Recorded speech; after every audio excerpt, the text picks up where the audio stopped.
देवा माझे मना लागो तुझे चरणी देवा माझे मना लागो तुझे चरणी देवा माझे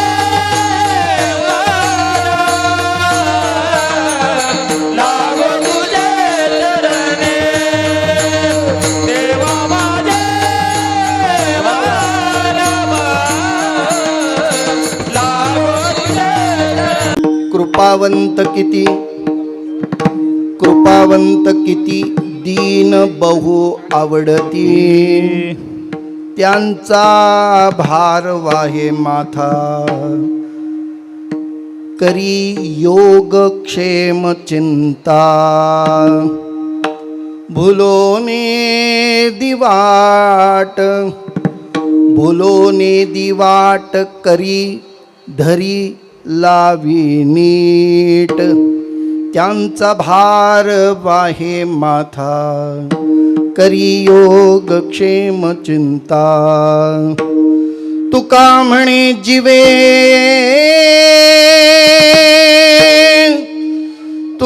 म्हणे जीवे अनुसरल्या एका भावे त्यांचा भार वाहे माथा करी योग क्षेम चिंता येईवो येईवो येईवो येईवो येईवो येईवो येईवो येईवो धावूनिया विलंब कबाया लागलेला कृपाळू हो विलंब कबाया लाविला कृपाळू येईवो येईवो येईवो येईवो येईवो येईवो धावूनिया विलंब कराया लावेला कृपालू हो विलंब कराया लावेला कृपालू विठाबाई विश्वंभर भवछेदके विश्वंभर कोठे कुंडली समाये विश्वव्यापके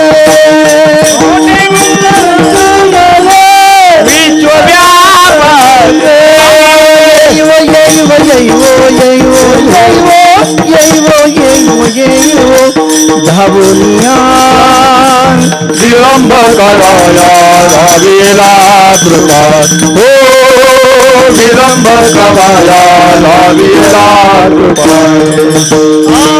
येईवो येईवो येईवो येईवो येईवो येईवो येईवो धावूनिया विलंब कराया लावेला कृपाळू हो विलंब कराया लावेला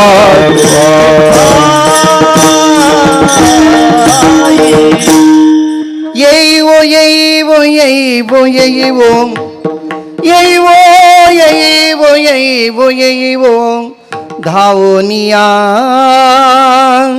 विलंब कावाया लावियेला कृपाळे विठाबाई विश्वंभरे भवछेदके कोठे गुंतली समाये विश्वव्यापके येईवो येईवो येईवो येईवो येईवो येईवो येईवो येईवो धावूनिया विलंब काबाया लावियेला कृपाळे समचरणं सरोजं सान्द्रनीलाबुधाभं जगन्निहितपाणिमण्डनं मण्डनानां तरुणतुलसीमाला कन्दरं कञ्जनेत्रं सदयधवलहासं विठ्ठलं चिन्तयामि ब्रह्मानन्दं परमसुखदं केवलं ज्ञानमूर्ति द्वन्द्वातीतं गगनसदृशं तत्त्वमस्यादिलक्ष्यम् एकं नित्यं विमलमचलं सर्वधी साक्ष्यभूतं भावातीतं त्रिगुणरहितं सद्गुरुं तं नमामि आता हृदया फुले चौफाळून या भले बरी बैसो पाऊले श्री गुरूंची किंवा आत्मरूप गणेशू केली स्मरण होय सकळ विद्येचे अधिकरण तेची बंधू श्रीचरण श्री गुरूंचे जयाचे निआठवे शब्दसृष्टी अंग वेजे सारस्वता गवेजी वेसिये वक्तृत्व गोडपणी अमृताती पारू नेणे रस होती ओळंगणे अक्षरासी भावाचे अवतरणावतरती खुण दे हाता चढे संपूर्ण तत्वभेद श्री गुरुचे पाय हृदयी किवसीत जाय एवढे भाग्य हो येऊन मेषासी ते नमस्कारोनी आता जो पिता महाचा पिता लक्ष्मीचा भरता ऐसीन म्हणे ओम नमो ज्ञानेश्वरा ज्ञानेश्वरा ओम नमो ज्ञानेश्वरा ज्ञानेश्वरा ओम नमो ज्ञानेश्वरा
ज्ञानेश्वरा करुणाकर दयाळा तुमचा अनुग्रह लाधलो पवन झालो चराचरी अलंकापुरी रम्य सिंहासन स्तंपदां भूज तेजस प्रदिक प्रदेशम विधीन्द्रादिदेवै सदा स्तूयमानं समाधिस्तमूर्तिं भज ज्ञानदेवं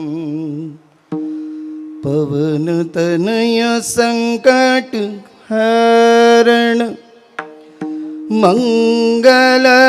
मंगलमूर्ति रूप राम लखन सीता सहित हृदय बसवो सुरभूप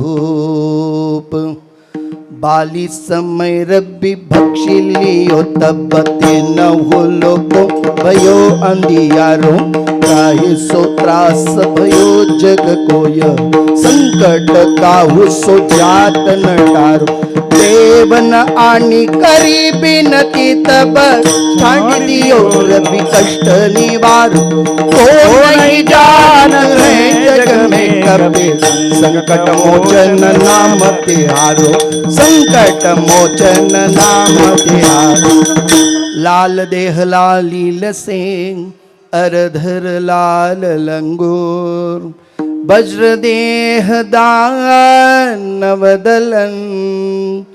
जय जय जय कपिसूत पवन सुत हनुमान के जय हो शरण शरणाजी हनुमंता तुम्हाले राम दुता काय भक्तीच्या द्यावाता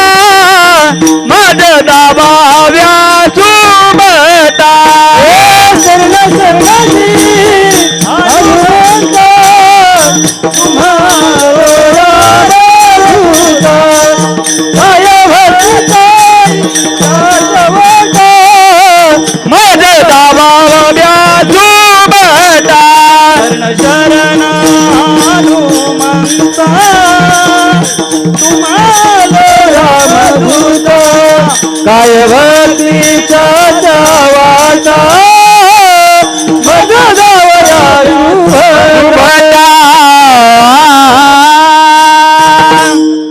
शरण शरण जी हनुमंता तुम्हालो रामदूता काय भक्तीच्या त्या वाटा मज धावाव्या सुभटा.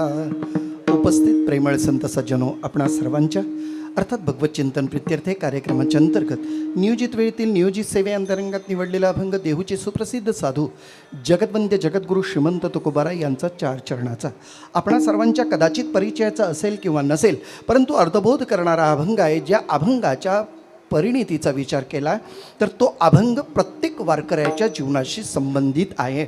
ज्यांनी परमात्म तत्वावर आरूढ झाले, जे परमार्थाचा स्वीकार केला, ज्यांनी मार्गक्रमणा केली, त्या मार्गक्रमणा करणाऱ्या प्रत्येक व्यक्तीने या अभंगाचा आश्रय घ्यावा.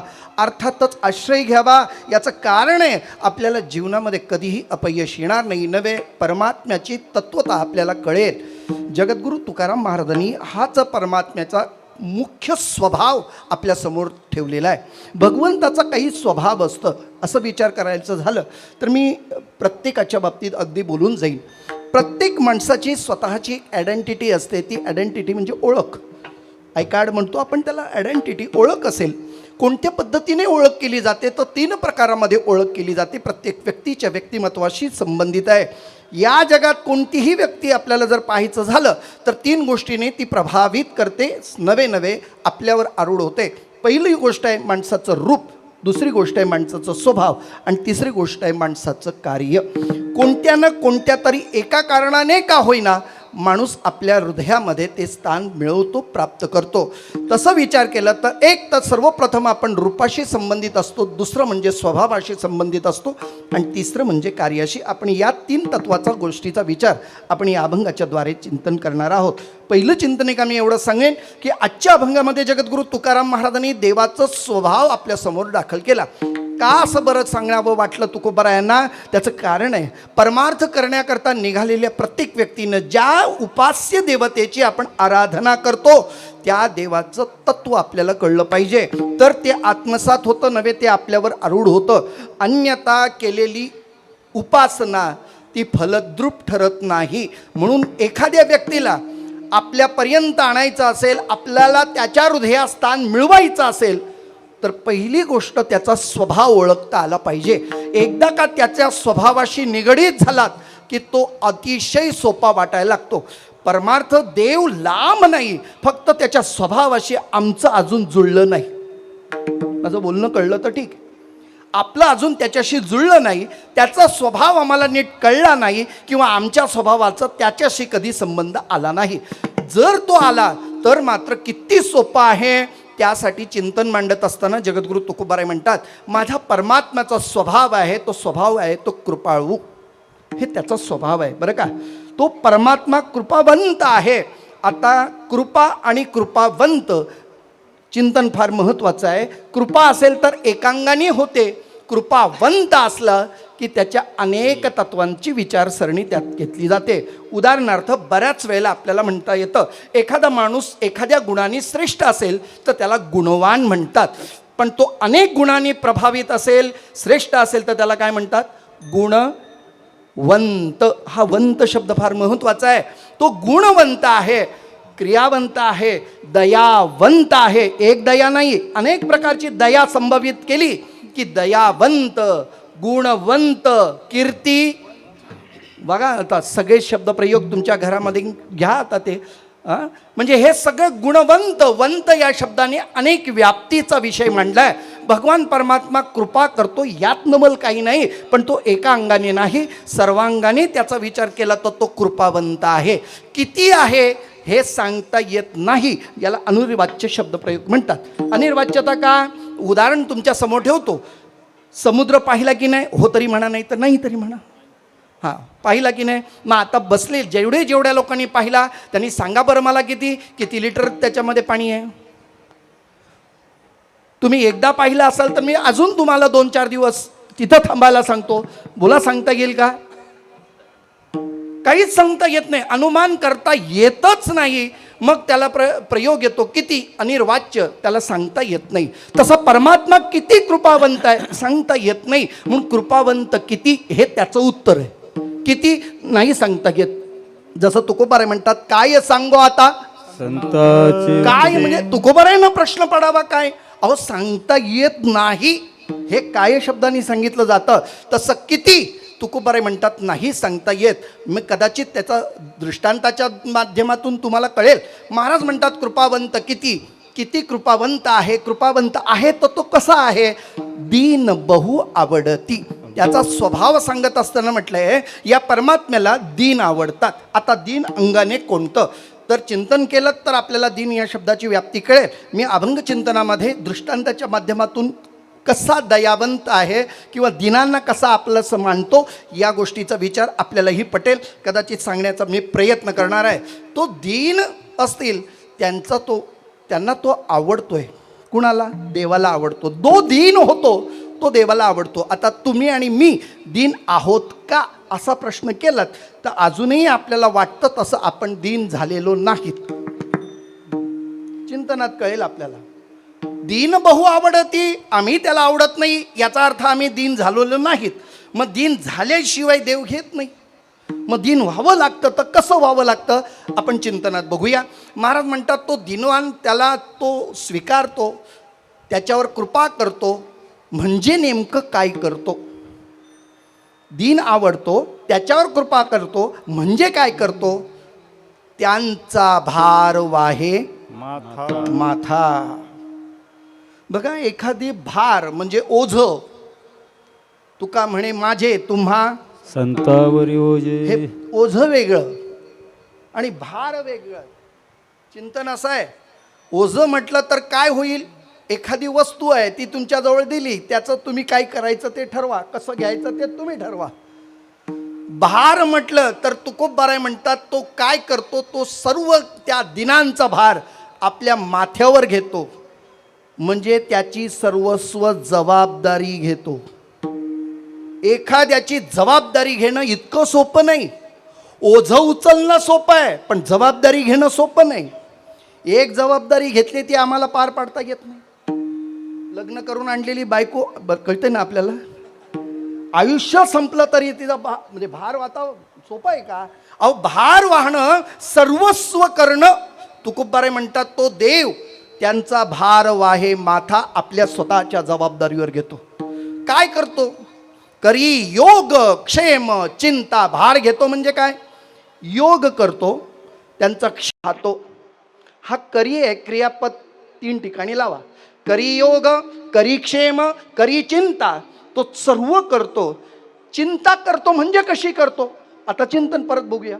चिंता करतो म्हणजे कशी करतो. एखादा भगवत भक्त परमार्थाच्या वाटेवर वाटक्रमणा करता करता कळत न कळत, ज्ञात अज्ञात अवस्थेत, पूर्वसंचितानुसार, पूर्व प्रारब्धानुसार, नवे पाठीमागच्या स्मृतीमुळे का होईना, यदा कदाचित चालण्याच्या मार्गावरना पाय घसरला, तो जर बाजूला जाऊ लागला तर माझा परमात्मा त्याला आपल्या हाताला धरतो आणि त्याच्या मूळ पदावर आणून सोडतो.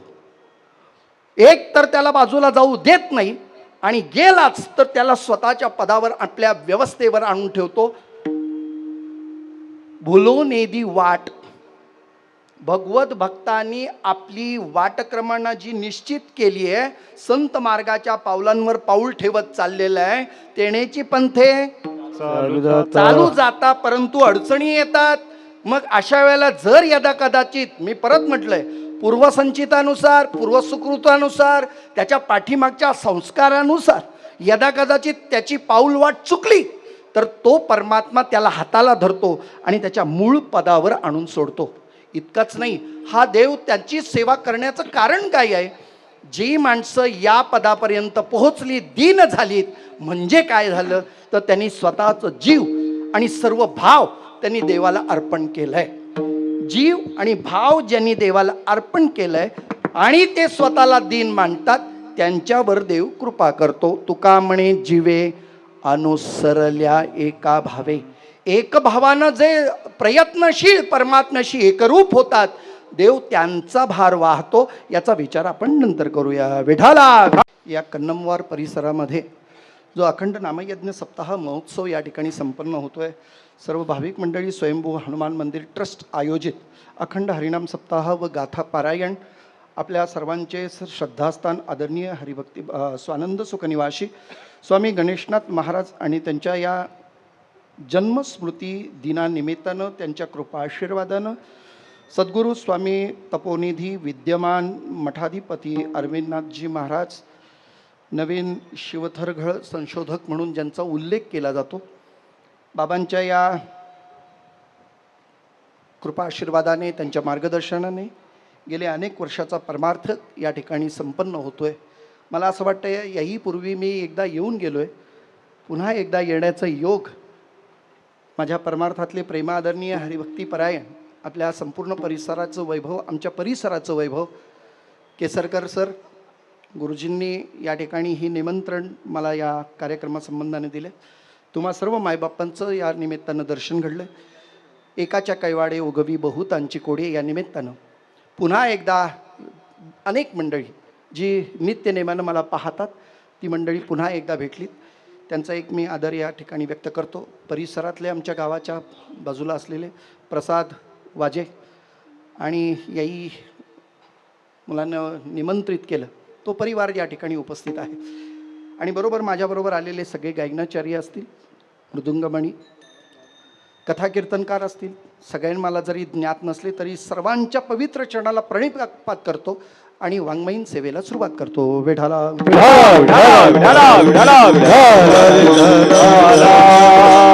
अगदी पाऊण तासाचं चिंतन पटकन आपल्या समोर ठेवणार आहे, फार विस्तार करणार नाही. एक चिंतनाचा संबंधित पहिला विचार मांडतो मी. सुरुवातीला मी 3 गोष्टी आपल्या समोर मांडल्या होत्या. कोणत्या कोणत्या आठवत आहेत का?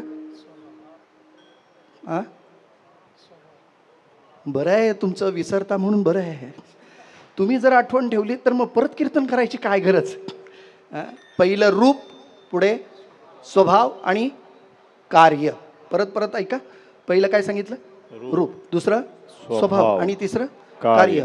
माणसाची ओळख या 3 गोष्टीने प्रभावित होते. नीट करे लक्षात द्या. माणूस या समाजामध्ये कुठलं तरी स्वतःचं स्थान निर्माण करतो, कुठल्या तरी गोष्टीनं त्याला पुढे येणं गरजेचं असतं. आणि मी अजूनही पुढे सांगतो, माणसानं नेहमी पुढे राहण्याचा प्रयत्न करा. मागे राहणारी जेवढी माणसं असतात ती आळशी म्हणायला हरकत नाही. वेडाला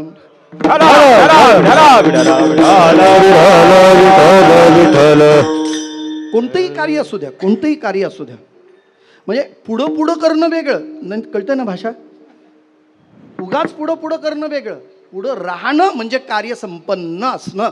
बघा पाहिजे तर आपल्या जीवनामध्ये काही गोष्टी असतात, काही गोष्टी स्वभावतः येतात आणि काही गोष्टी आपल्याला आणाव्या लागतात. हे प्रयत्नाने काही गोष्टी मिळतात, काही गोष्टी प्रारब्धाने असतात. मी परत एकदा वाक्य बोलतो, संसार तुमचा प्रारब्धाने होतो आणि परमार्थ तुम्हाला प्रयत्नांनी करावा लागतो. म्हणून प्रयत्नांती परमेश्वर हे त्याचं चिंतन आहे. बुद्धी पुरस्सर जर विचार केला तर या ठिकाणी प्रत्येक व्यक्तीच्या व्यक्तिरेखा जर आपण पाहिली तर 3 गोष्टी मी पहिल्या सांगितलं, रूप, स्वभाव आणि कार्य. पहिलं चिंतन करा, रूपाचा विचार अगदी सर्वसामान्यांपर्यंत आपल्याला ज्ञात आहे. काय भुललासी म्हणजे इथं चिंतन आपलं पहिलं चिंतन येतं. दुसरी गोष्ट महत्त्वाची, इंग्रजीमधलं वाक्य बहुतांशी सगळ्यांचा पाठ असेल, first impression is the last impression. तुम्ही एकदा प्रथमदर्शनी जे काही तुमच्या मनात आलं संपलं इथंच. त्या रिक्षातून उतरताना लोक आमच्याकडे बघत होती. आता तुम्ही म्हणाल असं का? नाही, नक्की यातलं महाराज कोण? कारण हे फर्स्ट इम्प्रेशन असतं. पण आता ड्युटीवरून आल्यानंतर त्या अवस्थेमध्ये असणार आहे, त्याच पद्धतीने येणार आहे, ते विचार करायला लागले लोक, हे नक्कीच आहेत का? मग जवळ आल्यानंतर कळलं नाही हेच आहेत. हे कसं आहे? First impression. म्हणून पहिलं बोलतोय. बऱ्याच वेळेला असं म्हटलं जातं, एखादी व्यक्ती म्हणते, नाही हो तुम्हाला तिथं मी पाहिलं आणि तेव्हाच मनात हेरलं की मी लग्न करीन तर तुमच्याशी, असं एखादं वाक्य होऊ शकतं. एखाद्या मुलाच्या बाबतीत, मुलीच्या बाबतीत, म्हणजे प्रथम दर्शनी रूप हे महत्त्वाचं आहे. पण रूपही कायम राहत नाही. याचं कारण परत शास्त्रकारांच्या विचाराने सांगतो. शरीरामध्ये माणसांचं स्थित्यंतर होतं. कसं कसं स्थित्यंतर होतं? या शरीराला 6 विकार आहे. अस्ति, जायते, वर्धते, विपक्षते, विपरिणमते, विनश्यते. हे 6 विकार या शरीराला आहेत. माणसाचा जन्माला येण्यापासून मृत्यूपर्यंत. मग एकीकडे आपण 3 वर्ग करतो, एक बालपण, दुसरं बोलत चला लवकर. तारुण्य तरुणपण, पुढे म्हातारपण म्हातारपण. अगदी सोडायचं किंवा बोलायचं झालं ना, सर्वात महत्वाचा जर मुद्दा कोणता आहे, अगली छोड पिछली छोड बीच में पकड. म्हणजे काय, बालपण सोडून द्या, पुढे म्हातारपण सोडून द्या, मग तारुण्य हा तारुण्य जमा करा किंवा ते मिळवा. कारण परमार्थ असू द्या नाही तर संसार असू द्या, तरणा भाग्यवंत करणा भाग्यवंत भाग्यवंत हरी कीर्तनात हरी कीर्तनात हरि कीर्तनात नटे हरि कीर्तनात नटे हरि कीर्तनात करणा भाग्यवंत नट हरि कीर्तनात नट हरि कीर्तनात नट हरि कीर्तनात तरणा भाग्यवंत नटे हरि कीर्तनात नट हरि कीर्तनात नट हरि कीर्तनात तरणा भाग्यवंत नटे हरी कीर्तनात. एकीकडे असं म्हटलं जातं परमार्थ साध्य ते करता तरुणपण हे फार महत्वाचं आहे. याच काळात जर परमार्थ करता नाही आला तर काय करता येईल म्हणून काही काही टप्पे सांगितलेत. काही टप्प्यांचा विचार केला जातो. बालपणामधल्या सगळ्या काही काय, बालपण गेले निणता, तरुणपणी विषय व्यथा, वृद्धपणी प्रवर्तली चिंता, मरे मागुता जन्म घेणे, परजन्माला यावं लागेल. म्हणून तरुणामध्ये माणसांनी जर महत्त्वाचा सिद्धांत घेतलात तर या तारुण्यामध्ये काय करता येतं याचा गोष्टीचा थोडासा विचार करतो आणि पुढे चालतो. माता भगिनीने जर एखाद्या गॅसवर दूध ठेवलं, समजा लक्ष नाही तुमचं, काहीतरी लक्ष गेलं, आता टी व्हीकडे पाहता पाहता काय होतं ते बोला ना लवकर, ते काय उतू जातं. बरोबर आहे तुमचं म्हणणं, कारण तुमचं लक्ष नव्हतं. तुमचं लक्ष कुठं आहे बोला बोला, टी व्हीमध्ये आहे. त्यामुळे त्या दुधाकडे लक्ष नाही. आणि ते दूधही तिथं म्हणतं जर घरात आणून मला माझ्यावर व्यवस्थेवर लक्ष ठेवत नसतील तर यांच्या घरात राहण्यापेक्षा जीव दिलेला तेही ओसंडून जायला निघतं.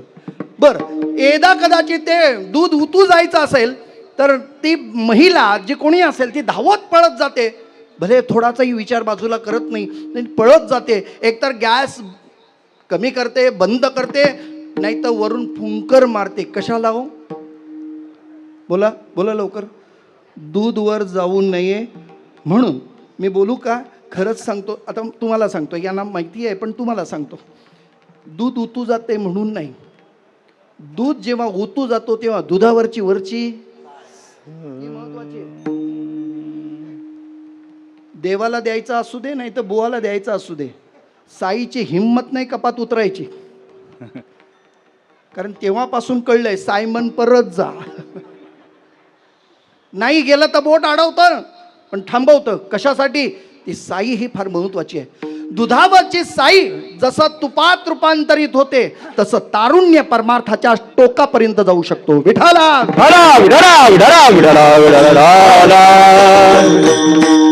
म्हणून या गोष्टीचा विचार केला जातो. म्हणून तरुणपण हे तितकंच महत्वाचं आहे. पण हे तारुण्य किंवा हे रूप फार काळ टिकत नाही. म्हणून कारण आहे या शरीराच्या विकारांचा विचार केला तर शेवट होणारी गती सांगितले. अंगम गलितम फलितम मुंडम शन्न विघ्नम जातम तुंड वृद्धो याति गृहीत्वा दंड तदपि न मुच्यत्याशा पिंडम भज गोविंदम भज गोविंद भज गोविंदम. मूढमते अंगम गलितम पलितम मुंडम दशन्न विघ्नं जातं तुंडम वृद्धो याति गृहीत्वा दंड तदपि न मुच्यत्याशा पिंडम भज गोविंदम भज गोविंदम भज गोविंदम. मूढमते चरपट करण्यास मध्ये आपल्याला पाहायला मिळेल. अंगगलित गात्र होतो. आज आपण टणटणीत आहोत, नंतर अंगावरची कातडी 2 सेंटीमीटर बाहेर येते. फलितम मुंडम, मुंडका हलायला लागतं. दशन्न विघ्नम जातम तुंडम, या दात राहत नाहीत. मग ही अवस्था होते, अंग थरथर कापायला लागतं. मग अशा अवस्थेमध्ये परमार्थ काय? रूपाचा विचार बाजूलाच सोडा. मग रूप फार काळ टिकत नाही. मग टिकतं ते काय? जे स्वभाव म्हणतात. काय म्हटलं मी? टिकतं काय? आता तरी बोला ना. स्वभाव. कारण स्वभाव कधी बदलत नाही. मग एक वाक्य आपल्या मग समोर आहे, स्वभावाला औषध आहे. स्वभाव. तो गेला तर माणूस तिथला त्याचा स्वभाव आहे, तो दर्शवल्याशिवाय राहत नाही. विठाला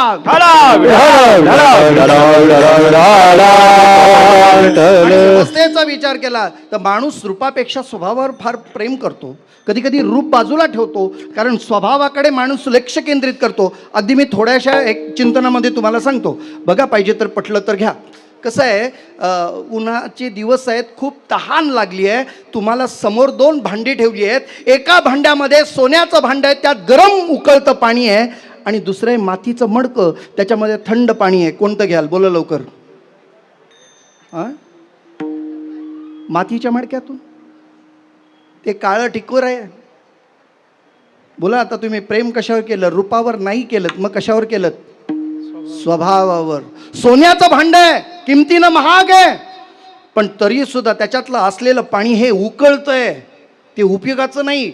हा मातीचा मडका आहे, दिसायला ओबडधोबड आहे, चांगला नाही आहे, पण पाणी कसं आहे?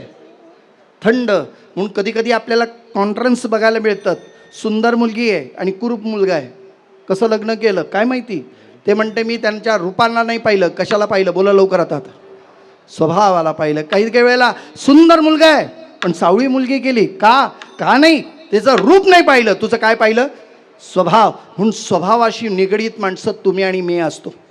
बऱ्याच वेळेला स्वभाव सुद्धा कार्य संपन्न ठरत नाहीत.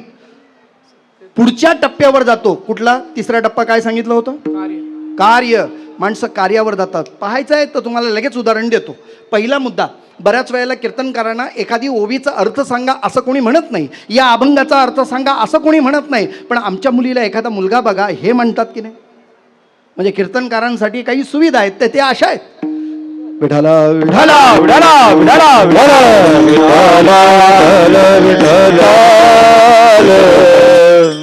मग कदाचित असा एखादा व्यक्तिमत्व सांगतं, काय करा तुम्ही आमच्या मुलीला म्हणा, मी तुमची पहिली मुलगी दाखवा. हो, मग मुलगी बघितली, बरं आहे म्हणे, हिला शोभणारा एक सुंदर मुलगा आमच्या नजरेत आहे, अतिशय सुंदर आहे. म्हणजे पहिलं रूपाचा प्रश्न मिटला.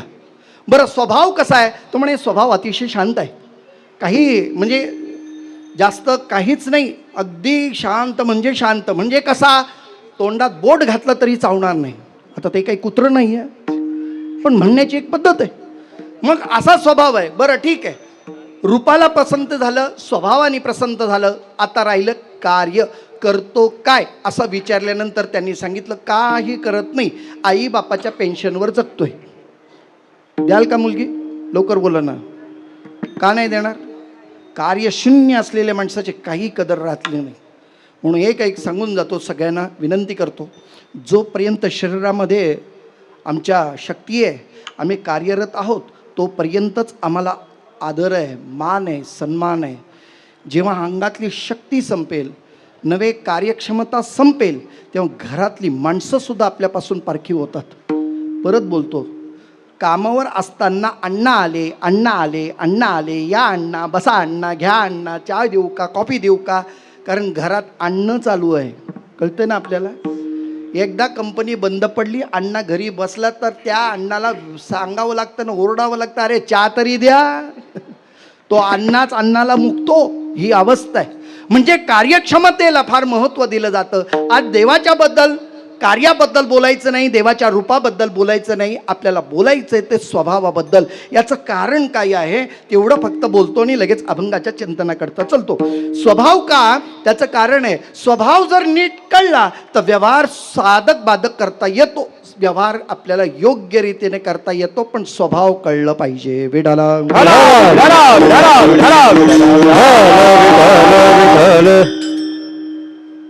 पुराणातलं उदाहरण सांगतो.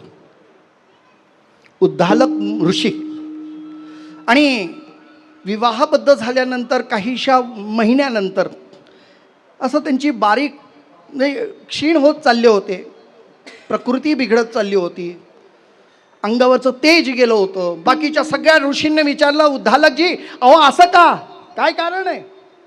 अहो तुम्ही तर आता गृहस्थी झालात, तुमच्याजवळ तुमची पत्नी आहे, मग तुमची तब्येत वाढायला पाहिजे. त्यांनी सांगितलं काही नाही, पत्नी आहे पण ती सगळी उलटीच करते, जे सांगतो त्याच्या उलटच वागते. काय करावं सगळ्यांना सांगून झालं पण कुणा ऐकायलाच ती तयार नाही. एकाने मार्गक्रमणा सांगितली, उलटी वागते ना, मग तुम्ही असं करा, सुलट करा, मग ती उलट बरोबर होईल. मग तुम्हीच उलट बोला म्हणजे ते सरळ होईल. त्यांनी उपाय लगेचच जाणलं. म्हटलं असं आहे, आपल्याला जे बोलायचं आहे त्याच्या उलट ती करते ना, मग आपण बोलतानाच उलट बोलायचं म्हणजे ती सरळ करेल. घरी आल्याने त्यांनी सांगितलं, हे पहा माझ्या वडिलांचं वर्षश्राद्ध आहे पण या वर्षी आपण करायचं नाही. ती म्हणाली करायचं. कळतं ना तुम्हाला? आता करायचं असतं बोललं असतं तर काय बोलली असती? आता याने काय म्हटलं, नाही करायचं. मग ती काय म्हणाली, करायचं. बर ठीक आहे, तू म्हणतेस म्हणून करायचं. 5 ब्राह्मण जेवायला नाही घालायचे, घालायचे. बरं झालं, वर्म पडलं की नाही? वर्म कळतंय, चला पुढे. मग ते म्हणाले पिंडदान नाही करायचं. नाही नाही करायचेच, पिंडदान करायचे. मग तो विधी करायचा, केला विधी. यांनी सांगितलं पिंड पाण्यात सोडायला मी जाणार. ती म्हणाली नाही मी जाणार. आता याचे वडील आणि पाण्यात सोडायलाही तिनं ते पिंड घेतले, माहिती आहे ना आपल्याला सगळ्यांना, आणि ते पाण्यात सोडायला गेले.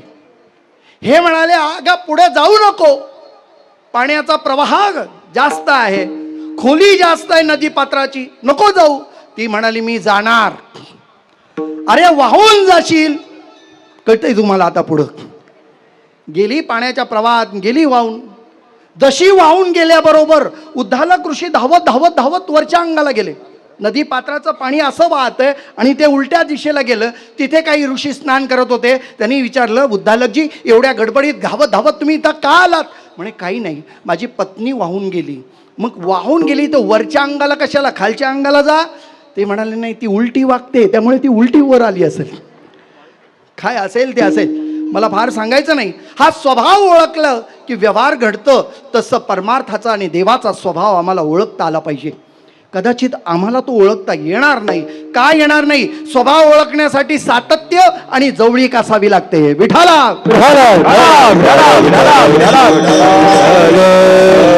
देवाच्या सान्निध्यात आपण नाहीये, मग कोण आहे? जातो येतो आम्ही देवाच्या संगाते. तुकोबाराय म्हणतात, आम्हाला जावं लागत नाही, आम्हाला यावं लागत नाही, आणि आलो तरी देवाच्या बरोबर आणि गेलो तरी देवाच्या बरोबर. म्हणजे देवाच्या बरोबर सातत्याने जेवढे झाले अवतार तुका त्याचे बरोबर. याचा अर्थ देवाच्या सान्निध्यात तुकोबर आहेत. त्यामुळे ज्याच्या सान्निध्यात राहतो त्याला कळतं की नाही, महाराजांना कॉफी लागत नाही, कोण बोलतोय? चहा चालत नाही, कोण बोलतं? जो सान्निध्यात राहतो तो. तसं तुकोबर आहे, आम्हाला देवाचा स्वभाव सांगतात या अभंगाच्या पहिल्या चरणात. कृपा वंत कीर्ती, कृपा वंत कीर्ती, कृपा वंत कीर्ती, कृपा वंत कीर्ती, कृपा वंत कीर्ती, कृपा वंत कीर्ती, कृपा वंत कीर्ती, कृपा वंत कीर्ती. बहु आवडती दिन बहु आवडती त्यांचा परवा हे माता दिले बहु आवडती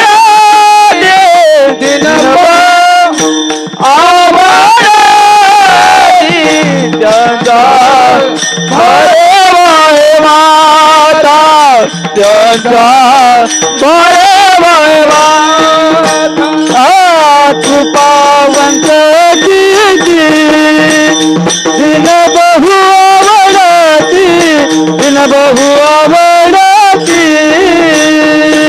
कृपावंत दीदी दिन बहु आवडती दिन बहु आवडती.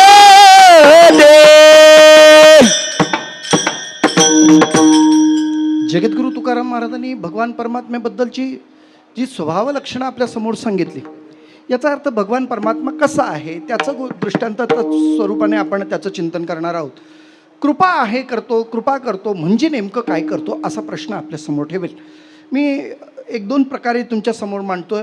कृपा कशा पद्धतीने केली जाते, कोणत्या कोणत्या अंगाने केली जाते. वारकरी संप्रदायाच्या अनुषंगाने जर आपण बघितलं, 4 प्रकारे कृपा केली जाते. 4 प्रकारे काही ठिकाणी सांगितली जाते, काही ठिकाणी 3 प्रकारे केली सांगितली. पहिलं चिंतन आहे कृपा करणं म्हणजे कृपा कटाक्षी न्याहाळिले आपुल्यापदी बैसविले. म्हणजे कशाने पाहिलं? डोळ्याने. हे फार महत्त्वाचं आहे. ही कृपा आहे. तुम्ही माना नाही तर न माना, पण ही कृपा आहे. हां, साधूची नजर पडली तरी त्याच्यावर काय होतं? परिणाम होतो महाराज. ही कृपा आहे. अगदी उदाहरण सांगायचं झालं तर कासवीन आपल्या पिल्लांना कधीही स्तनपान करत नाही, पण उंचावर असलेली कासवीन आपल्या पिल्लांकडे पाहते. आईची आणि मुलाची नजरानजर झाली की त्यांचं पोट भरतं. आईच्या नजरेला जर मुकले तर कासविनीचे पिल्लं उपाशी राहतात, त्यांना चिखल खावं लागतं. म्हणजे पहा, नुसतं कृपेचा ओघ आहे आणि ही कृपा आहे. एखाद्याची नजर पडली तर त्या पद्धतीने ते परिणाम होतात. 1 नंबरचं. 2 नंबर, हात ठेविला मस्तकी मस्तकी प्रसाद देवनी केले सुखी. मस्तकी तो जाणा ठेविला कर. तुम्हाला माहिती आहे का, पूर्वीच्या काळामध्ये, आता मला सोडून मी बाकीच्यांचं बोलत नाही, म्हणजे माझं तरी बोलतोय मी. आमची एवढी योग्यता नाही तुमच्या पाठी डोक्यावर हात ठेवण्याचं. खरं तर एखाद्या माणसामधला जो ज्ञानसंचय असतो, हा ज्ञान तुम्हाला जर प्राप्त करून घ्यायचं असेल तर आपण दर्शन घेण्याची पद्धत आहे. माहिती आहे आपल्या सगळ्यांना? दर्शन का घेतो तर त्या शरीरामधले बाहेर जाण्याचे जे जागा आहेत, हे पायाच्या बोटांपासून आणि हाताच्या या अग्रभागापासून स्रोत बाहेर पडतो. नळातलं पाणी तुम्हाला पाईपलाईनमध्ये कधी सापडणार नाही असेल, पण तो मिळणार नाही. तोटीजवळ जावं लागेल तर पाणी मिळेल. बरोबर आहे की नाही? तसं या बोटांच्या अग्रभागातून हात ठेवल्यावर काय होतो? परिणाम होतो. शक्ती, सर्वंग शक्ती परावर्तित करता येते, ठेवता येते, देता येतं. तुकोबरायांनी खाली येऊन निळोबरायांच्या मस्तकावर काय ठेवला? हात ठेविला मस्तकी. हा, मस्तकावर हात ठेवला. आणि काय? अहो काय, रेड्याला बोलतो केलं ज्ञानोबरांनी. काय ठेवला? हात ठेवला. रेडा बोलविला रेडा चालविले भिंती. हात ठेवल्याचा परिणाम आहे. अंगातली सगळी शक्ती त्याच्यामध्ये समावेशित करता येते. नंबर 2 झालं. नंबर 3, स्मरणातून शक्तिपात. स्मरणातून लांब असताना सुद्धा स्मरण केलं तरी शक्तिपात होतो. क्रौंच नावाचा जो पक्षी आहे तो अमेरिकेत राहतो, भारतात अंडी घालतो आणि अमेरिकेत जातो. अमेरिकेतून भारतात ठेवलेल्या अंडीचं स्मरण करतो आणि ती अंडी उबली जातात, अर्थात त्यातून पिलं बाहेर पडतात. स्मरणातून शक्तिपात. मला वाटतं ही आठवण तुमच्यासाठी बोलायला काही हरकत नाही. जेवता जेवता उचकी लागली तर काय म्हणतो? काय म्हणतो? आता बोला लवकर. हा, कुणीतरी आठवण कुठे आहे तो? आता बोला. किती लांब असेल तो? मुंबईला असेल, तुम्ही गावाला असाल, तो गावाला असेल, तुम्ही मुंबईला असाल, पण एवढ्यातून परिणाम झाला ना, याला म्हणतात स्मरणातून शक्तिपात. आणि 4था जो आहे, सहज बोलणे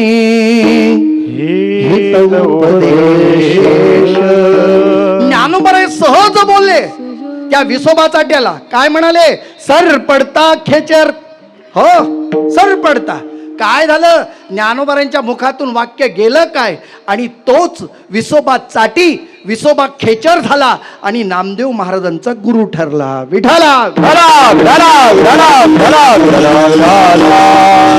मग भगवान परमात्मा यापैकी कोणती कृपा आपल्यावर करतो का? मग देव आपल्या जवळ येतो का? देव आपल्या संबंधाने असं काही करतो का? महाराज म्हणाले देव आपल्याकडे करत नाहीत, आपल्याला देवाकडे जावं लागतं. विठाला आपल्याला देवाकडे जावं लागतं. किती जणांना जावं असं वाटतंय? हात वर करा जरा. देवाकडे जायचंय बघा, ही निघाली देवाकडं. कधी जाल देवाकडं? असं जाता येत नाही बाबा.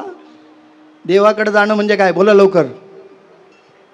हा, लोक म्हणतात ना आता ती देवा घरी गेली. कळतंय तुम्हाला म्हणजे काय? मग देवाकडे जाणं म्हणजेच काय? अहो म्हणजे काही नाही, माणसाचं मरण आपल्या समोरच आपल्याला अनुभवता येतं. माझे मरण पाहिले म्या डोळा. अरे आपण नसल्याची जाणीव असणं याला मरण म्हणा. माझे मी पण मरोनी जाय म्हटलं मेल्यासारखं आहे. कसं? मीपणा हरवला पाहिजे. मग त्यामध्ये कसं चिंतन करता येईल? महाराज त्याचं चिंतन सांगतात. दीन बहु आवडती. जेव्हा आपलेपणा नष्ट होतो तेव्हा देवाशी सान्निध्य जोडतो. विठाला आपलेपणा नष्ट होण्यासाठी काय क्रिया असेल त्याच्यासाठी प्रासंगिक 2 चिंतन तुमच्या समोर फक्त ठेवतो. आपण सगळी सुज्ञ मंडळी आहात, अनेक कीर्तनकारांची कीर्तनं ऐकलेली आहात. 50 वर्षाची, बरोबर ना, सुवर्ण महोत्सवी वर्ष चालू आहे. 50 वर्षाची परंपरा आपल्या गाठीशी आहे. चला मला फक्त एवढंच सांगायचं आहे, दीन आवडतो म्हणजे तो दीन तरी असो कसा. तुमच्या आणि माझ्या स्थितीमध्ये ते दीनपणा येतं का? आपण जर दीन झालो तर देवाला आपण प्रिय ठरू. पण दीन व्हायचं कसं? त्याच्यासाठी 2 उदाहरणं पहिली तुमच्या समोर ठेवतो. पहिलं चिंतन आहे गजेंद्र आणि नक्र. या कथा ऐकली असेल तुम्ही. गजेंद्र आपल्या कुटुंबासह सरोवरात गेला. त्या ठिकाणी अगोदर असलेलं नक्र म्हणजे मगर, त्या मगरीनं त्या गजेंद्राचा पाय धरला. गजेंद्राला असं वाटलं मी बलवान आहे, हा नक्र माझ्याच पुढे काय ताकद करेल. एक पुढं लाथ मारली तर कुठल्या कुठे उडून जाईल. काय गंमत झाली. त्याला असं वाटलं होतं, स्वतःचा अभिमान होता, मीपणाचा अभिमान होता. त्या हत्तीला, गजेंद्राला त्याला असं वाटलं, पण जमलं नाही. कारण त्या मगरीने जो पाय धरला तो इतका घट्ट धरला होता, सूतभर सुद्धा हलू दिलं नाही, सूतभर सुद्धा. म्हणून तेव्हापासून त्याचं नाव पण पडलंय मगरमिठी. आता कळलं का तुम्हाला? पैलवान वगैरे कोण असतील किंवा कबड्डी खेळणारे असतील तर त्याला काय म्हणतात? मगरमिठी. एकदा पडली तर काय गडी बाहेर जाईल, हलणार नाही जागेवरनं. तशी मगरमिठी. सूतभर हलू दिलं नाही. पाय जोपर्यंत बाहेरच्या दात आतमध्ये जात नव्हते तोपर्यंत काही वाटलं नाही. पण जसे जसे आत दात जाऊ लागले तसं मात्र पायातून रक्त भळाघळा वाहू लागलं. सगळं पाणी रक्ताने लाल झालं. आता असं वाटलं आणि शेवटी चितकळा आरडाओरड केला. सगळे त्याचे परिवार त्याला खेचायला लागले. ओढाओढी सुरू झाली. जवळजवळ म्हणतात 2 किलोमीटरपर्यंत रांगा लागल्या. आपल्याने हलत नाही म्हणून बाहेरून मदत मागवली. ती मदत आली, ती बाहेरच्या बाहेरच राहिली. त्यांनी काय लावलं जोर की माहिती नाही. मग त्यांनी ठरवलं काय, आपलं जमलं तर जमलं, नाही तर दिलं सोडून. मग लांब लोक का कीर्तनाला बसतात त्याचं कारण आहे. जमलं बुवाचं तर बरं, नाही तर आपलं बाहेरच्या बाहेर गेलेलं बरं. तेव्हा लांब राहण्याची पद्धत असेल. तसं हे सगळीच्या सगळी बघितलं. 1 नाही 1000 वर्ष ते युद्ध चालू होतं. करता करता हळूहळू सगळी गेली. आता राहिला एकटा. स्वपत्नी सुद्धा सोडून गेली. महाराज म्हणाले की नाही, कळो येईल अंतकाळी प्राण प्रयाणाच्या वेळी राहती निराळी रांडा पोरे सकळ. कोणी राहणार नाही आपल्या बरोबर. आणि मग त्या हत्तीला वाटलं एवढी आतापर्यंत मी माझी माझी म्हणत होतो, पण आता एकही माझं नाही. तुका म्हणे ते सोडवी नको, तुका म्हणते सोडवी ना कोणी, एका चक्र पाणी वाजून एका चक्र पाणी बाजूने म्हणे सोडविन कोणी तुका म्हणे सोडविन कोणी एक चक्रपाणी एक चक्रपाणी वाचुन्या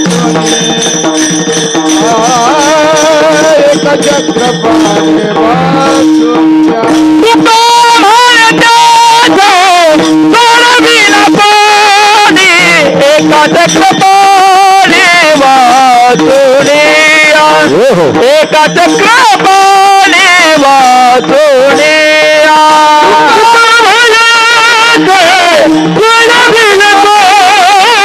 एका चक्रपाणी वाचुनिया एका चक्रपाणी वाचुनिया एका चक्र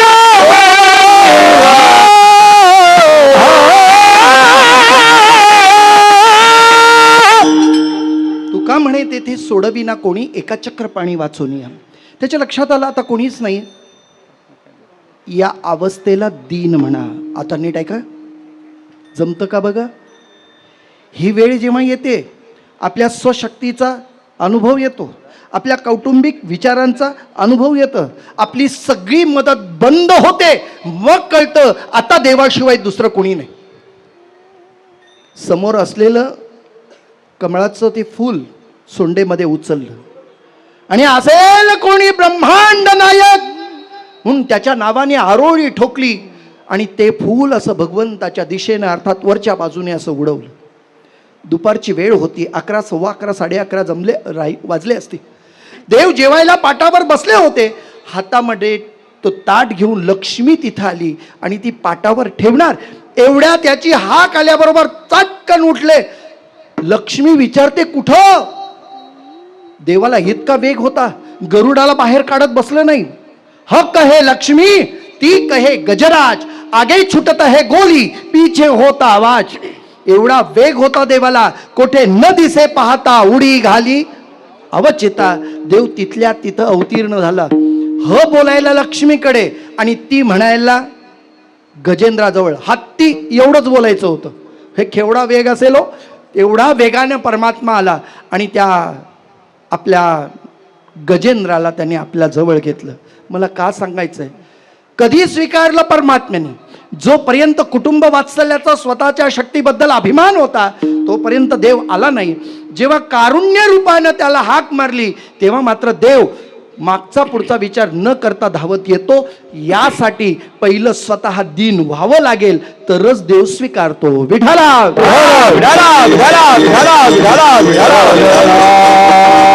मला असं वाटतं एक उदाहरण तुमच्यासाठी पुरेसं आहे, पण तरी सुद्धा दुसरं उदाहरण देऊन जातो.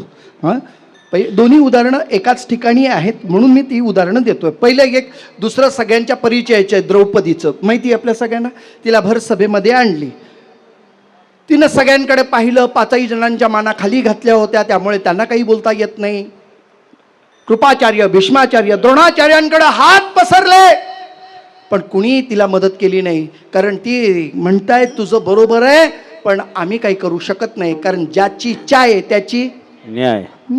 त्यांचं खाल्लंय ना, म्हणून कधी कधी म्हटलं जातं न्याय करणाऱ्या माणसाने कुणाच्या वशिल्याला राहू नये, कुणाचं खाऊ नये. जर खाल्लं तर ते मिठाला जागावं लागतं. त्यापेक्षा न जागलेलं बरं. त्यासाठी खाऊच नाही. मग असं म्हणता येईल काय झालं, कुणीच येत नव्हतं. तिला असं वाटलं आता कुणीच नाही. मग स्वतःचं बाहुबळ लावलं. आपल्या दातात आणि हातात तिने तो पदर धरला. पण दुःशासनाच्या ताकदीपुढे त्या स्त्रीचं काय चालणार आहे. एका हिसक्यामध्ये दातातला हातातला पदर सुटला आणि आता परिणाम एकच, एका परमात्म्याच्या हाकेशिवाय परिणाम नव्हता. कोठे गुंतलासी, कोठे गुंतलासी दोरके चरण, कोठे गुंतलासी दोरके चरण,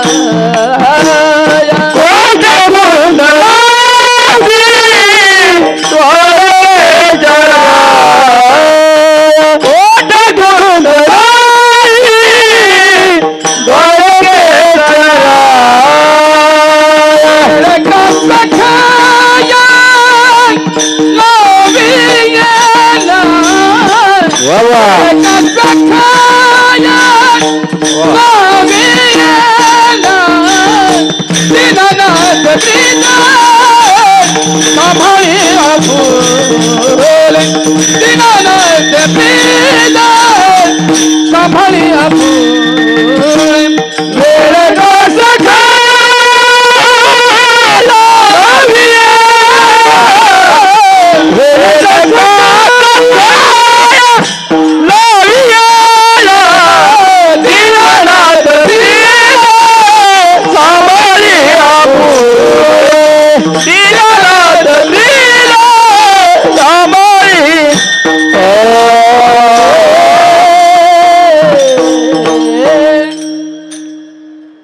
आर्ततेनं द्रौपदीनं हाक मारली, मला आता सोडवणारा जगात कोणी नाही आहे, माझी लज्जा रक्षण करणारा दुसरा परमात्मा तुझ्याशिवाय कोणी नाही.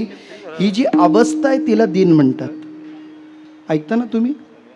म्हणून आता त्या प्रमाणामध्येच आलंय बघा, दीनानाथ ब्रीद. हे देवा तुझं दीनाचा नाथ आहेस, हे तुझी ब्रिदावली आहे आणि ह्यासाठी तुला जागृत राहिलं पाहिजे. आणि तोच दीन देवाला प्रिय आहे. म्हणून दीन बहु आवडती. दीन सांगताना मी 2 उदाहरणं दिली, त्यासाठीचा अभंग एक स्वतंत्रपणे आहे, आपण त्याकडे लक्ष केंद्रित करा, तुम्हाला दीन अर्थाचा कळेल. कनवाळू कृपाळू भक्ता लागी मोही, आहे की नाही? तो कनवाळू आहे, कृपाळू आहे. कसा आहे हा? गजेंद्राचा धावा तुवा केला विठाये, पांडुरंगे येईवो पांडुरंगे जीव लगे येईवो. द्रौपदी पांचाळी सभे माझी आणले, वस्त्र हरण वस्त्र कैसी माऊली, पांडुरंगे येईवो पांडुरंगे जीवाचे जीव लगे पांडुरंगे. एवढं दीन झालात तर देव स्वीकारतो. आज आमच्यावर किती संकट आली तरी आम्ही काय म्हणतो, आम्ही कुणाला घाबरत नाही. किती माणसं आहेत आमची, कुटुंब अख्खा आमचं आहे, आमची परिवार बघितलं तर कुठपर्यंत ओळख आहे. हे मंत्री ते मंत्री आम्हाला सोडवती आहे की नाही? आम्ही अजूनही सर्वस्वाने देवावर अर्पण झालो नाहीत म्हणून आजपर्यंत दीन झालो नाहीत, आणि दीन झालो नाहीत म्हणून देवाचे प्रिय ठरलो नाहीत. विठाला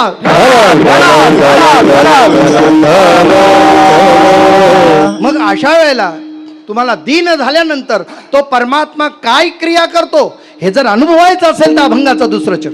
त्यांचा भार वाहे माता, त्यांचा भार वाहे माता, त्यांचा भार वाहे माता, त्यांचा भार वाहे माता.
करियो से बचिंता करियो से बचिंता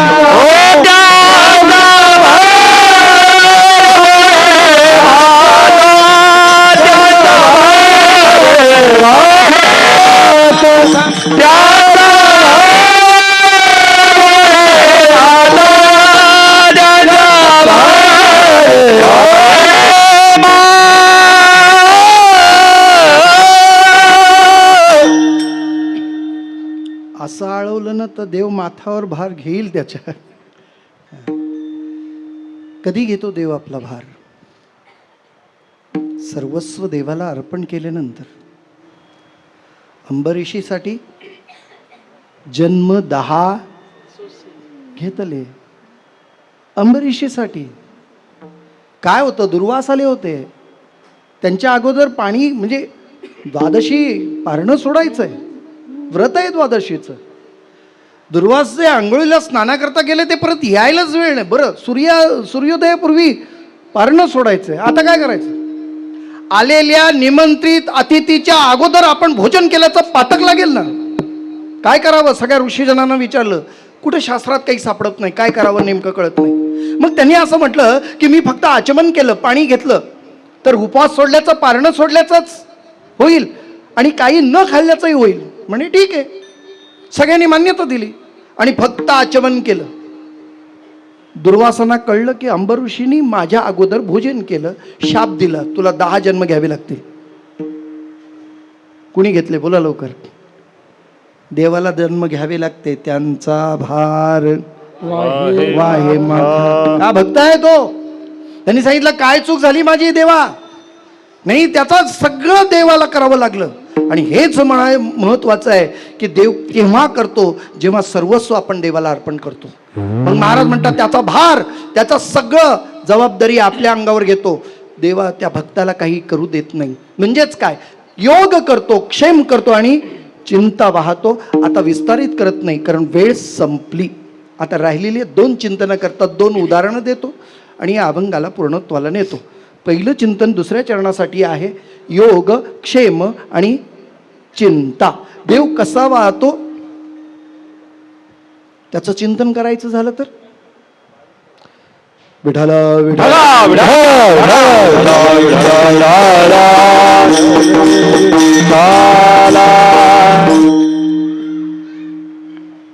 भगवान परमात्म्याने लंका विभीषणाला दान दिली. आपण सगळ्यांनी ऐकली की नाही? कुणाला दिली? विभीषण. लंका प्राप्त नसताना किंवा घेतलेली नसताना सुद्धा देवानी पहिलीच देऊन टाकली. मारुतीरायानं देवाला विचारलं, विभीषण नुसता शरण आला, तुम्ही त्याला लंका दान दिली, अजून लंका जिंकली नाही पण दान दिलीत. उद्या जर रावण तुम्हाला शरण आला तर काय द्याल? काय देवाची उत्तरं होती त्यावेळेला? विभीषण शरणायो कियो लंका दान, ये सुने रावण आयो तो करूंगा अयोध्या दान. देवानी सांगितलं जर यदा कदाचित रावण शरण आला, त्याला दान द्यायची वेळ आलीच तर भरतानी माझं राज्य अजून स्वीकारलेलं नाही, हे माझा अयोध्या मी त्याला देऊन टाकेन. एवढा देव दयाळू आहे, एवढा देव कृपाळू आहे. मग योग आणि क्षेम आणि चिंता कशी, त्याच्याबद्दल पटकन सांगत असताना देवानं विभीषणाला दान दिली, हा योग झाला. ते सांभाळही करता आलं पाहिजे, हा क्षेम आहे. पण माहीत नसेल तर पुन्हा एकदा तुम्हाला आठवण करून जातो. कुंभकर्ण मारला गेला, त्याची पत्नी गर्भार होती, तिला बाळ जन्माला आलं, त्याचं नाव मुलक. त्या मुलक राक्षस 25 वर्षाचा झाला.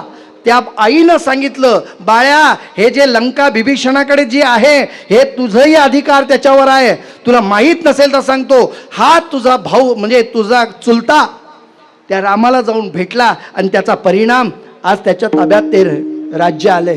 तुला जर तुझ्या शक्ती सामर्थ्यावर जर विश्वास असेल तर युद्ध कर आणि ते राज्य आपल्या हातात घे. त्या मुलक नावाच्या राक्षसांनी बिभीषणावर आक्रमण करायचं ठरवलं. घरातल्या घरात वाद निर्माण सुरू झाला. आणि मी म्हणतो तिथं झाला इथं नाही, रोजचं तसंच आहे आपल्याकडे. काय बोलायचं नाही, तेरी बी चूप मेरी बी चूप. आपल्या सगळ्यांना माहिती आहे. चला, मुलक राक्षसाने आक्रमण करायचं ठरवलं. रामप्रभूंच्या कानावर गेली ही बातमी. अयोध्येत 25 वर्षानंतर रामप्रभूंना कळलं, योग झाला पण आता क्षेम राहणार नाही. याचा अर्थ हा मुलक राक्षस बिभीषणाला मारणार आणि लंका ताब्यात घेणार. पण बिभीषणाच्या बाबतीत किंबहुना या बिभीषणाची मर्यादा राखताना, त्याचा क्षेम करताना देवानं सीतेला सांगितलं, कारण मुलक राक्षसाचा वध स्त्रीकडून होणार होता.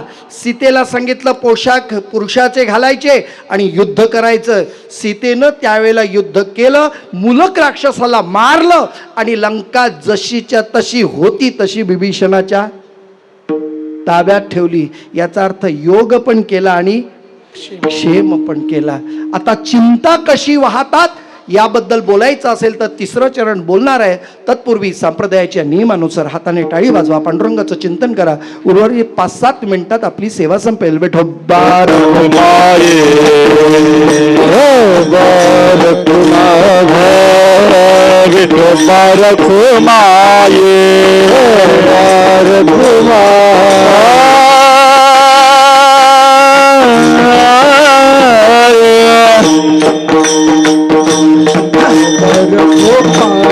सगळ्यांनी टाळी म्हणा. विठ्ठला विठोबा विठोबा रखुमाये रखुमाये विठोबा रखुमाये विठोबा रखुमाये कमरदा हरि विठाला आवडीने भावे हरि नाम घेसी, तुझी चिंता त्यासी सर्व आहे. आवडीने भावे तुमची चिंता वाहतो. ए रवी तरी माझी भक्ता, काय संसाराची चिंता का समर्थाची कांता कोरान मागे. तुझ लागली सकळ चिंता, लाज राखणे वाकडे जाता. ही महत्वाची चिंता आहे. इतर चिंता सोडून द्या, पण परमार्थ पदच्युत होताना आपल्याला पाहायला मिळतं. सर्वात शेवटीपर्यंत आपला परमार्थ टोकाला जाईल याची गॅरंटी देता येत नाही. विठाला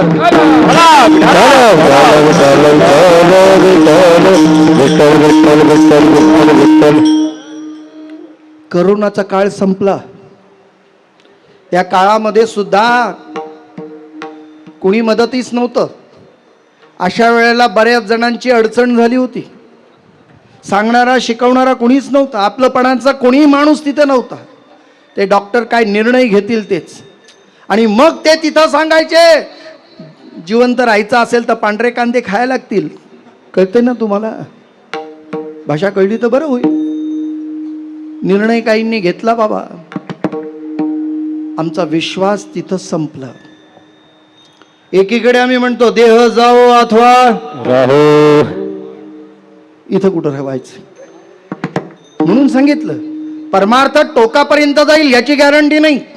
मग ते टोकापर्यंत गेलं पाहिजे, हे देवाची जबाबदारी आहे. आपण त्याच्यावर भार घातला तर तू का म्हणे घालू तयावरी भार वा संसार. देवा पायी हे देवा, आपण देवाला सांगावं हे तू आमच्यासाठी तुला करायचंय.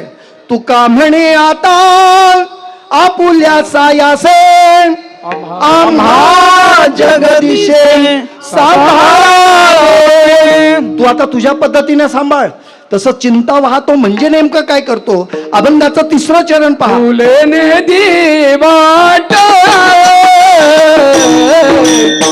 फुलेने दिवाट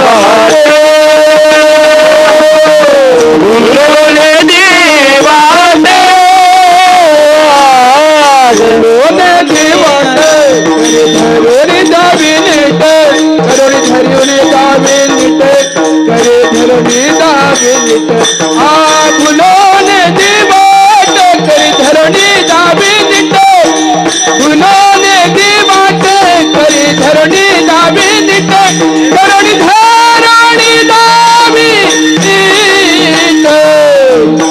झंडो भारे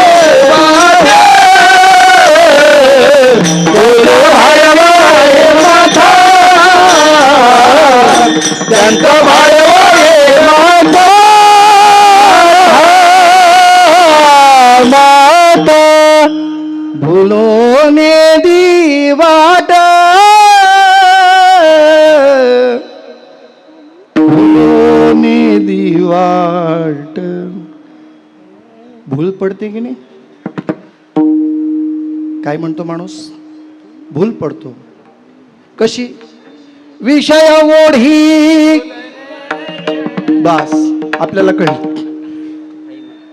विषयामध्ये आम्ही भूलतो. हिरवा चारे पशु भांबावे पशु. अरे हिरवा चारा दिसला की पशु सुद्धा भांबावतो. तसं माणूस सुद्धा विषय दिसला की भांबावून जातो. आणि विषय माणसाला कधीही सुटत नाही, कारण विषय आत आहेत. कुठले कुठले आहेत? शब्द, स्पर्श, रूप, रस आणि गंध. आणि या पंच विषयाला आतमध्ये ठेवलेले असताना त्याला किती दाबवण्याचा प्रयत्न केला तर ते दाबले जात नाही, कधीतरी उसळून बाहेर येतात. किती थांबवण्याचा प्रयत्न केला तरी तुमच्या आणि माझ्यातले विषय कधी थांबत नाहीत. बघायचं असेल तर एकच उदाहरण तुम्हाला सांगून जातो. एका राजाने, म्हणजे बिरबल बादशाह, तुम्हाला कथा माहिती असेल, त्या बादशाहाने काय केलं, मांजरीच्या डोक्यावर समई ठेवायचा किंवा पंटी ठेवायचा आणि त्याच्या प्रकाशामध्ये तो जेवण करायचा. त्यांनी प्रयोग केला. 2-3 महिने किंवा महिनाभर ते प्रयोग सक्सेस झाला. ती मांजरी जेवताना अशा शांत बसायच्या, त्याच्या डोक्यावर पंट्या ठेवायचा. जेवताना मांजर शांत असते काय? हां हो, कशाला शांत? तोंड घालायला ती पुढं पुढे येते, पण नाही हो. त्यांनी एवढा प्रयोग केला, तो सक्सेस झाला. त्याला अभिमानाने सांगावं वाटलं, अरे तू बघ बिरबल, अरे तू हुशार नाही, तुझ्यापेक्षा मी सुद्धा हुशार आहे. प्राण्यांवर माझा अंकुश आहे. म्हणे काय करता सर? काही नाही, मांजरींच्या डोक्यावर पंट्या ठेवतो आणि त्यांच्या प्रकाशात मी जेवण करतो. तुला बघायचं असेल तर 8 वाजता ये, मी जेवायला बसेल. बिरबल आला, पण रिकामा आला नाही. येताना उंदराचं पिल्लू घेऊन आलं. आता कळलं असेल तुम्हाला पुढं. मांजरी तोपर्यंत शांत होत्या. काय काय जोपर्यंत उंदराचं पिलू बाहेर आलं नाही तोपर्यंत. बिरबलने असं उंदराचं पिलू बाहेर सोडलं, त्या मांजरीने ज्या दोघीने उड्या मारल्या, ती समई किंवा त्या पंट्या एकीकडे, ते सगळं अंधार. कधी विषय समोर आलं की काही सांगता येत नाही, काही सांगता येत नाही. भले भले कोण कोण? नारदजी की बनी नारदी ऐसी नौबदाई. अरे नारदाची नारदी झाली, 60 पोरं झाली नारदाला. 1 नाही 2 नाही. महाराज सांगा, कल्पना करा, मोठ्या मोठ्यांची अवस्था बिकट करून टाकली. कोणी? दामाजी कोतवाल यांनी नाडिले बहुतांसी, हरिहराची अब्रू घेतली भय नाही त्यासी. हा काम नावाचा विकार आहे. अरे असे किती विचार आमच्या अंतःकरणामध्ये स्थिरावतात, मग असे विकार बाहेर येतात ना, मग त्यांना सांभाळणार कोण? याच्यासाठीच आजचं चिंतन आपल्याला बघायचं आहे. माणूस किती जरी शांत राहिला तर विकार त्याला बाहेर, विषय समोर आलं की जब बरी रे तब बरी, जंबूक करी गर्जना, जबता पंचानना देखिला नाही रे बाप. जब बरी रे तब बरी, वैराग्याच्या गोष्टी जवती सुंदर वनिता देखिली नाही रे बाप. अरे जुनी आपण किती जरी बोललो तरी वैराग्य तिथपर्यंतच. कधी वैराग्य बाजूला सरकेल माहिती नाही, ज्ञान कधी बाजूला संपवून जाईल माहीत नाही. मग अशा वेळेला पदच्युत होण्याची शक्यता नाकारता येत नाही. आणि परमार्थाच्या वाटेवर आज जर विकारांची जर परामर्श घेतला तर विकार हे जेवढे थांबवले जातात, दाबले जातात, तेवढेच वेगाने उसळून बाहेर येतात. बघून पाहिजे तर घ्या प्रयोग करून. एखादा चेंडू घ्या, पाण्याखाली धरून ठेवा. अरे कुठपर्यंत पाण्याखाली राहील? बोला लवकर. कुठपर्यंत? तुमचा हात आहे तोपर्यंत. हात बाजूला काढा, जरा सोलत दिली तर जेवढा दाबला तेवढा उसळून बाहेर येतो. तसे विकार बाहेर येतील. हेच उदाहरण एक आपल्या समोर ठेवतो, पुढे चलतो लगेचच. सुरदास बिल्व मंगळ म्हणून त्यांचं कथानक आहे. या सुरदासांनी तीर्थयात्रा करायची ठरवली, सर्व संघाचा त्याग केला, घर सोडलं आणि तीर्थयात्रेकरता परमार्थाकरता निघाला. जाता जाता एका गावाला रात्रीची वेळ झाली, विश्रांतीसाठी थांबले. एका झाडाखाली पानोट्याच्या बाजूला असलेल्या ठिकाणी ते विसावले. रात्र झाली होती, विश्रांती घेतली. पहाटेच्या सकाळी अगदी एक सुंदर युवती, लग्न झालेली एक युवती त्या ठिकाणी पाणी भरण्याकरता आली होती. ती पाणी तिनं घेतलं आणि त्या सुंदर युवतीकडे पाहिलं आणि सुरदास बिल्व मंगळांचे डोळे बदलले. डोळ्यांनी निर्णय केला आणि त्याच स्त्रीच्या मागे मागे चालायला लागले. तुम्हाला माहिती आहे का, शरीरामध्ये 100% पाप जर कशाने होत असेल तर 80% पाप डोळ्यांनी होतात, 20% इतरांनी. आता तरी कल्पना करा, 80% कशाने होतात? डोळ्यांनी. कारण डोळेच पहिले आपले काही विकारांकडे जातात. म्हणजे डोळे किती घातक आहेत. म्हणून या डोळ्यावर जे बसवले तिला काय म्हणतात? पापणी. डोळे पाप करतात म्हणून तिच्यावर बसवले तिला काय म्हणतात? आता तरी कबूल करा आणि घरी निघून जा. हे की नाही? पापणी आहे, पाप करतात. डोळ्यांनी पाहिलं त्या सुंदर युवतीकडे आणि मग लक्ष केंद्रित झालं आणि ते तिच्या मागे चालायला लागले. तिच्या लक्षात आलं माझा कोणीतरी पाठलाग करतंय. तिनं भरभर वेग घेतला, घरापर्यंत आली, अंगणाच्या आत प्रवेश केला आणि पतिराजांना आवाज दिला, कोणीतरी पाठीमागे आलेले पहा. ती आत निघून गेली. तिचा नवरा बाहेर आला. काय विचारलं, कोण आपण, कुठून आलात? म्हणे पांतस्त आहे. कुठं निघालात? म्हणे प्रवासाला. मग इथं काय आहे? काही नाही, 2 दाबण पाहिजे होते, तेवढ्यासाठी आलोय. कळते ना तुम्हाला? वाट चुकलेल्याला कळली आता की मी काय इकडे आलो. अरे मी तर सर्व माझ्या पत्नीचा त्याग केला, स्त्रीचा त्याग केला होता, मग मी या स्त्रीच्या मागे का आलो? आपल्याला भानावर आलं आणि मग त्यांनी सांगितलं 2 दाबण द्या. 2 दाबण त्यांच्या हातात घेतले. दोन्ही हातात 2 दाबण धरले. मागचा पुढचा विचार केला नाही. ज्या डोळ्यांनी आपल्याला घात केला ना ते डोळेच काढून टाकावे. दोन्ही डोळ्यात घुपसलं आणि बुबुळच अशी बाहेर काढली. रक्ताच्या थरावळ्या उडाल्या. अंधत्व आलं. चर सुद्धा केलं नाही. आणि त्या समोरच्या व्यक्तीला सांगितलं तुमच्यावर दोष येणार नाही, फक्त एकच करा, मला इथून जवळच्या जंगलच्या रस्त्याला सोडून द्या. त्या माणसाने घाबरल्या अवस्थेमध्ये त्याचा हात धरला आणि त्याला जंगलाच्या रस्त्याने सोडलं. खूप जंगलामध्ये आतमध्ये धडपडत करत करत करत करत पुढे चालले. एकदा जाता जाता एक कडे लोट होईल एवढ्या अवस्थेला जाऊन पोहोचले आणि एवढ्यातच भगवान परमात्म्याने पाहिलं आता हे खाली पडणार, त्याच्या चिंधड्या चिंधड्या होणार. बालवेश घेतलेला परमात्मा तिथं आला आणि म्हटलं ओ आंधळे बाबा, पुढे जाऊ नका, खाली पडाल, खोल दरी आहे. देवा त्या सुरदासांच्या लक्षात आलं इथं मला सावध करणारा दुसरा कोण असू शकतो, याच्याशिवाय दुसरं कोणी नाही. अरे तोच असला पाहिजे. तरी पुढे पाऊल टाकले. अरे डोळ्यांनी आंधळे आहात पण कानांनी पण बहिरे आहात का? अहो बघा ना मी काय म्हणतो, पुढे जाऊ नका. ऐकलं नाही. सुरदासांनी पाऊल पुढे टाकलं. आता पुढचं पाऊल खाली खाईच जाणार. एवढ्यात देवाने हात धरलं आणि मागे ओढलं. हात हातात आल्याबरोबर आंधळ्या माणसाच्या लक्षात घ्या तुम्ही, आंधळा माणूस तुमचा हात नाही त्याचा हात नाही देत. बोला लवकर. त्याचा हात नाही देत, आपला हात धरतो. कारण तू कधी सोडून जाशील भरोसा नाही. तुझा हात धरला की तू माझ्या बरोबर थांबशील. काय होईल तर तुझं माझं एकदाच होईल. तसं त्यांनी हात सोडलाच नाही. देवाने कसं बसं काढून घेतला. शेवटी सुरदास म्हणाले देवा अरे हात छोड के जात हो, तू हात सोडून जातोस यात काय विशेष आहे? या हृदयातून जाऊन दाखव. अरे तुला आम्ही हृदयात साठवलंय. हृदय बंदी कारणा केला हात विठ्ठल कोंडला. मग त्याला हाताला धरलं. तो जसा बाहेर काढला तसं तुकोबाराय म्हणतात असा माझा परमात्मा. जर यदा कदाचित एखादा भक्त चुकला वाट दावी करे धरोनिया वाट दावी करे, धरोनिया वाट दावी करे, धरोनिया वाट दावी करे.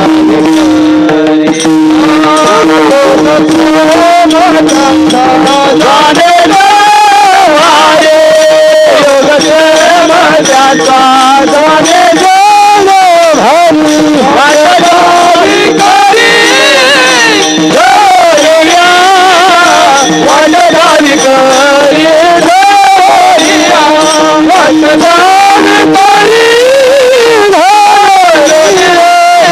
धरोनिया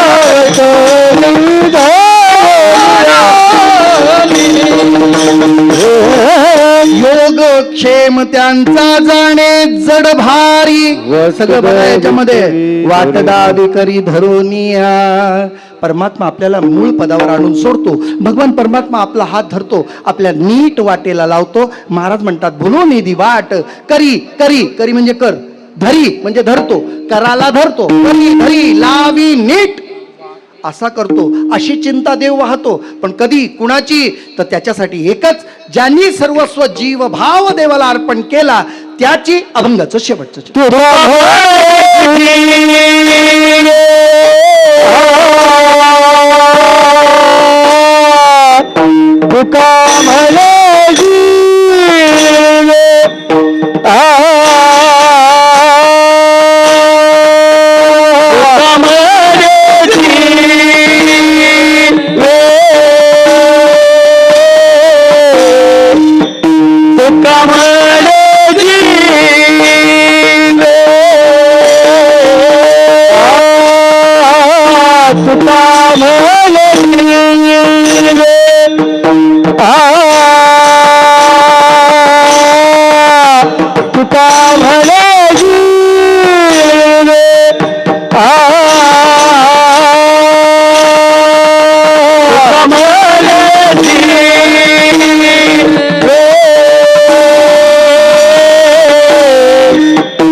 खरं तर असं थांबावं वाटत नव्हतं मला.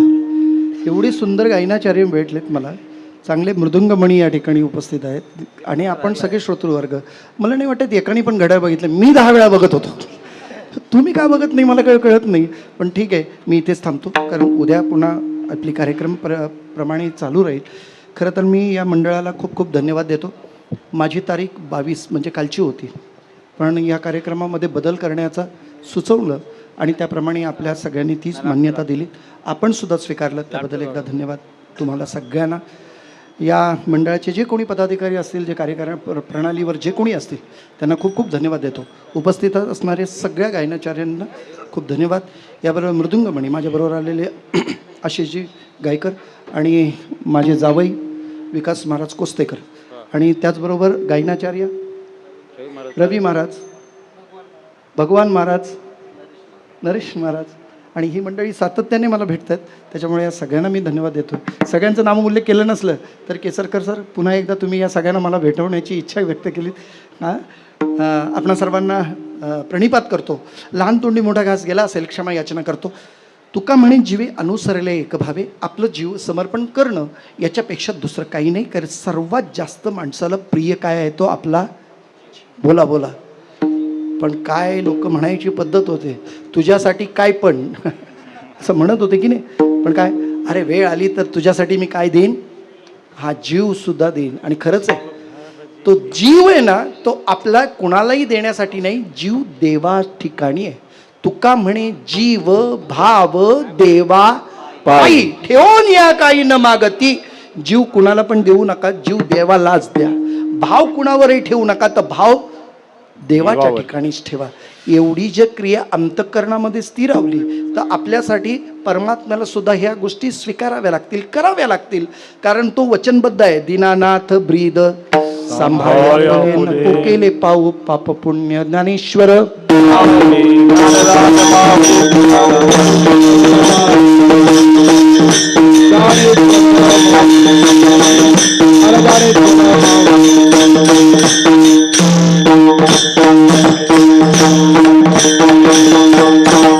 जाता जाता एक सूचना फक्त करून जातो. बदलत्या काळानुसार आपल्याला सुद्धा थोडं थोडं बदलायला पाहिजे. हिंदू जनजागरणाचा विचार आता करणं तितकंच महत्त्वाचं ठरतं आहे. लव जिहादसारखे जे आज आपण पाहतो त्याचे परिणाम, त्याच्यावर केलेले आपण सगळे अनुरोध केलेत, आपण काही बंड पुकारलेत, या सगळ्या गोष्टीतून बाजूला व्हावण्याकरता आपल्याला काहीतरी स्वतःचं अस्तित्व प्रदान करावं लागेल, ठेवावं लागेल. तेव्हा हिंदू म्हणून जगण्याची एक आपली भूमिका आहे, ती मात्र याच सप्ताहाच्या निमित्तानं आपल्याला ती साकारता येते, व्यक्त करता येते. आज देवदेवतांची ही जी आपण उपासना करतो, हे आमच्या हिंदू तत्वाला अनुसरून आणि धर्म या तीन गोष्टीमध्ये जर आपलं देव कुठेही आपण स्पर्श करत नसू तर आपल्या जीवनाला काडी लागो असं म्हटलं जातं, तुकोबरायांचं प्रमाण आहे. हां, पण मी तिथं जाणार नाही. मी फक्त इतकंच बोलेन की आता लव जिहादसारखं प्रकरण आपल्या समोर येतं आहे, ओट जिहाद येतं आहे, लँड जिहाद येतं आहे. आज इतके आक्रमण आपल्या समोर आहेत. तेव्हा आता जर निर्णय करायचा झाला तर हिंदू या संबंधाने मग आपल्या पद्धतीने त्या हिंदू तत्वाला प्रणिपात करणारा किंवा हिंदू तत्वाचा विचारधारेला प्रभावित करणारा अशा पद्धतीचं जे काही आहे ती सूचकता आपल्या अंतःकरणामध्ये ठेवा आणि तशाच पद्धतीने वागण्याचा, अनुसर करण्याचा प्रयत्न आपण सगळ्यांनी करावा, ही एक विनंती करतो आणि वाणीला पूर्ण विराम देतो. थांबा महाराज, जरा शेवटची भैरंगी तुका म्हणे जीवे, तुका म्हणे जीवे, तुका म्हणे जीवे, तुका म्हणे जीवे, तुका म्हणे जीवे, तुका म्हणे जीवे, तुका म्हणे जीवे. सरल्या एक भावे,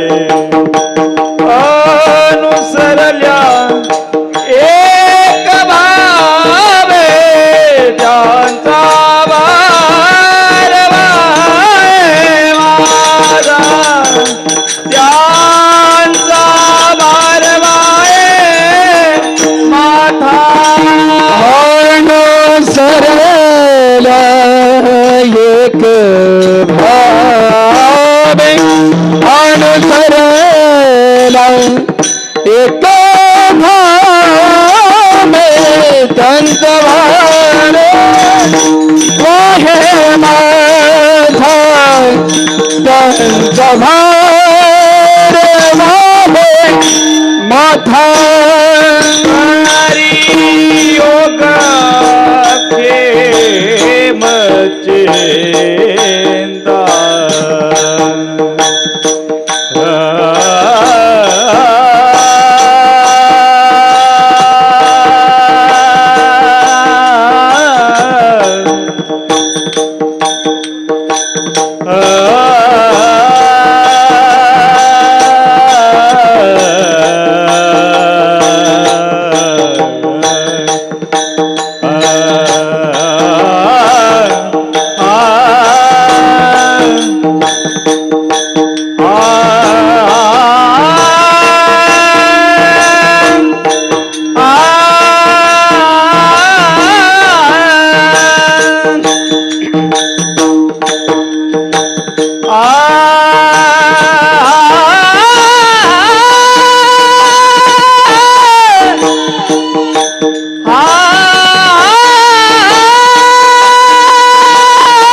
योग से चिंता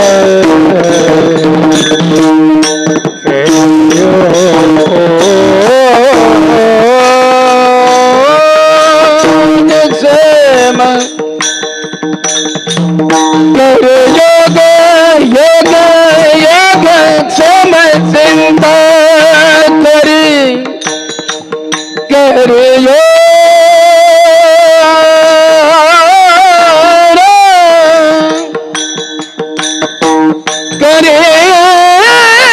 योग सम चिंता करी करियो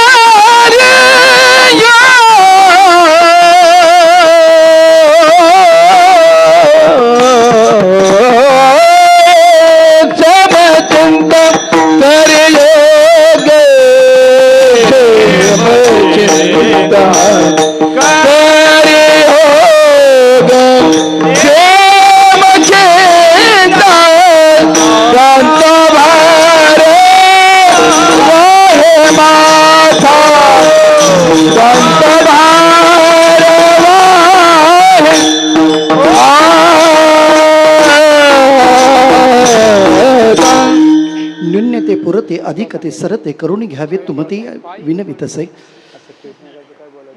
या ठिकाणी झालेली सेवा भगवंत चरणी समर्पित. दोघांचा मुद्दाम उल्लेख करतो आणि वाणीला पूर्णविराम देतो. प्रथमतः ही स्पीकर योजना जी आवाजाचं प्रतिध्वनी ज्याला म्हणू आपण, ती ध्वनिलहरी तुमच्या कानावर अतिशय गोडपणे प्रभावित करणारे साऊंड सिस्टीमवाले आणि आपला कार्यक्रम दूरपर्यंत प्रसारित करणारे आमचे वाडेकर दादा, आणि यांना सुद्धा धन्यवाद देतो. आपणा सर्वांच्या पवित्र चरणाला प्रणिपात करतो. वाणीला पूर्ण विराम. 2 मिनिटं.